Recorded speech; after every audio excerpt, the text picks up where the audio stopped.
كاينه ناس اللي كتعاني من الكلف او ما يسمى بالدسه على حسب البلدان. هاد الكلف هذا اختي اليوم جيت نعطيك واحد الوصفه.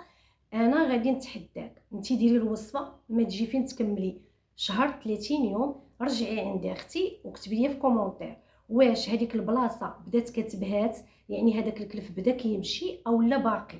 ما غيبقاش فيك الكلف، كنبصم لك بالعشره ما غيبقاش فيك، لان هذه المكونات رهيبه في التبييض وفي تفتيح البشره. مسكين غتبعي الطريقه اللي غادي نعطيك وغتبعي امتى ديريها وكيفاش ديريها وشحال من مره، وما تكملي كيف قلت لك تجي تكملي 30 يوم ما تجي فين يخرج الشهر. انت غتبداي تلاحظي ان هذيك البلاصه بدات كتبهات وبدات يعني صافي بدا كيتمحى بدا كيمشي. وغادي نعطيك نصائح مهمه الا بغيتي الكلف يمشي منك اختي. الفون دو تان ما ديريش اختي في الصيف، راه الناس اللي كدير الفون دو تان في الصيف كينوض فيها الكلف. بسم الله اجيو معايا، اكيد مرحبا بكم، ما تنسونيش من اللايكات ديالكم واشتركوا في القناه الا كنتو جداد وبارطاجيو مع الحباب ديالكم على بركه الله. بسم الله. غنحتاج في المكونات، اول مكون اختي هو الحلبه مطحونه. انا طحنتها على اليد، ما تقوليش لي لا الريحه لا اختي. الحلبه مطحونه كتبيض البشره بواحد الطريقه كتصدمك. يعني اون فوا انتي ديري ماسك ديال الحلبه غتلاحظي ان وجهك ما نقولش لك واحد النور، واحد البياض، واحد التفتيح. معروف ان الحلبه فيها مكونات كتحيد الكلف. دخلي اختي وقراي عليها. الحلبه كتقضي على الكلف نهائيا مع الاستعمال المتكرر.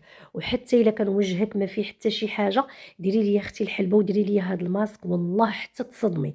البشره والوجه غيولي بشره زجاجيه بحال الزاج كتلمع.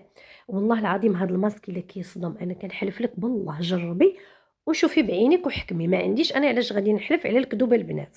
راني ملي درتو على وجهي كامل وعنقي وصلت وجهي والله الا بقيت غير حله فمي. تنقول ما شاء الله في هاد الوصفات الطبيعيه، غير اللي ما بغاش يداوم عليهم.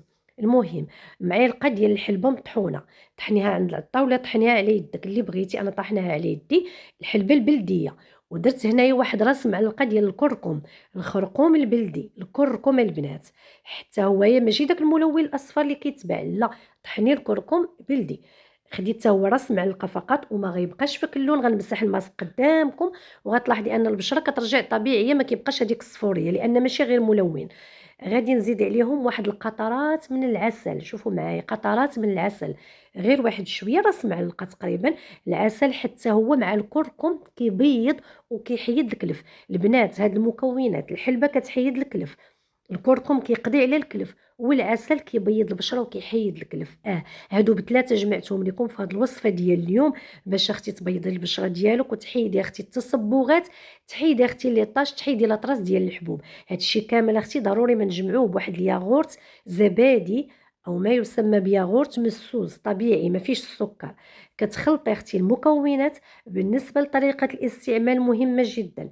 الناس اللي ما عندهمش لي طاش في وجههم وبغاو غير يبيضوا وجههم، يعني وجههم موحد، غديري اختي الوجه كامل ولعنقك كما انا غنطبقوا ان شاء الله على وجهي قدامكم وغتلاحظوا الفرق. والناس اللي باغا يعني عندها لي طاش، عندها الكلف كيف قلت لكم، عندها لاطراس ديال الحبوب، عندها شي جرحه وبقات ليها لاطخاس في وجهها، فبقى يا اختي تحطي غير على ديك البلاصه بالضبط. خدمي ليا دابا هاد المكونات مزيان، خدميهم مزيان مزيان مزيان ينسجموا مع بعض. بغيتي تصبري عليهم واحد 3 دقائق حتى يطلقوا في بعضياتهم عاد ديري الماسك. ما كانش خدمي مزيان عاد اختي من بعد ما تخلطي اجي دابا نطبقوا على الوجه ديالي. الوصفه ها هي واجده، تكون شويه عاقده بحال هكا. بغيتي تخليها 3 ديال الدقائق حتى تطلق واحد شويه، طلقوا يعني المكونات في بعضياتهم، اولا صافي تحركي غير واحد شويه هكا، تستمري في التحريك. ضروري تخلطي مزيان صافي وتبداي تطبقي على الوجه ديالك. بالنسبه للياغورت جبديه بارد من الثلاجه، ما يكونش يعني سخون. ضروري اي حاجه تبغي ديريها لوجهك من الافضل اللي غتخلطي بها تكون بارده. بسم الله. بالنسبه للبشره اللي كتكون عندها بشره موحده، يعني اللون موحد، ما فيش يعني تصبغات، وبغات دير هذا الماسك مزيان ليها، كيزيد في التبييض وكيزيد في الاشراقه وكيبيض اكثر وكيجبد الوجه. غادي نجيب هذيك البروس ونرجع معكم، نسيت ما جبتهاش الشيته ديال الوجه. اما الناس اللي عندها غير الكلف في بعض المناطق، غتقدري اختي ديريه غير على ديك البلاصه. غتاخدي اختي هاد المكونات مثلا، لا قدر الله عندك في الحناك ديالك، كتحطيه على هذيك البلاصه فقط وتخليه حتى كينشف. ومن بعد كتغسلي هذيك البلاصه مزيان. فقط الا عندك تصبغات وعندك الكلف كتمشي للبلاصه اللي فيها الكلف وتحطيه عليها. علاش؟ لان الا جيتي ديري الوجه ديالك كامل، هاد الماسك هذا كيبيض بزاف، كيفتح البشره، غادي يولي عندك الفرق، غادي يبان الوجه ديالك مفتح بزاف، وبلاصه الكلف غادي تفتح واحد شويه وغيبقى دائما الفرق. انت غادي تبقاي تحطي على الكلف حتى يبدا يبهات ان شاء الله وباذن الله. هذيك الساعه ممكن تولي ديري الوجه ديالك كامل. بالنسبه للاستعمال، شحال من مره انا كندير معكم الماسك وكنقول لكم يعني كنقول لكم شنو ديروا. دقه واحده بالنسبه للاستعمال البنات، غادي تاخدي اختي بلاتي اختي نطبق دغيا على وجهي. غنرجع معكم. انا كيف شفتوا درتو غير لهنايا، يعني الجبهه، ما بغيتش نوسخ الفولار كيف العاده والعنق ديالي حتى نسالي الفيديو.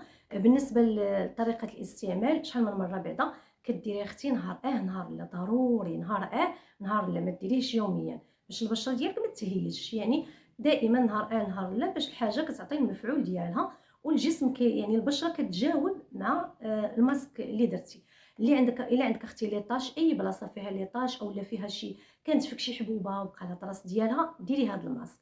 وإلا كان كيف قلت لك الحمد لله وجهك ما فيه حتى شي حاجه، ما فيه لا تصبغات لا والو، ممكن انك ديريه الوجه ديالك عادي، لان كيزيد في التبييض والحلبه راه كتخلي البشره مشدوده، كتحارب حتى التجاعيد. جات لكم من بعد ما نشف ومسحته هنا غير بكلينكس بكل سهوله، ما كيبقاش الخرقوم. وشوفوا لي ما شاء الله كيفاش النتيجه، البشره كتولي صافيه. ها نتوما الفرق، باقي ما غسلتش وجهي كامل. ديريها اختي بعينك مغمضين، راه واعر بزاف وتبعيه. وبالنسبه للناس اللي جداد، مرحبا بكم. الى عجبتكم قناتي اشتركوا انضموا للعائله ديالنا وما تبخلوش عليا بلايك، الله يسهل عليكم ما صعب. هكا وصلنا لاخر الفيديو، خليت لكم الراحه، في امان الله.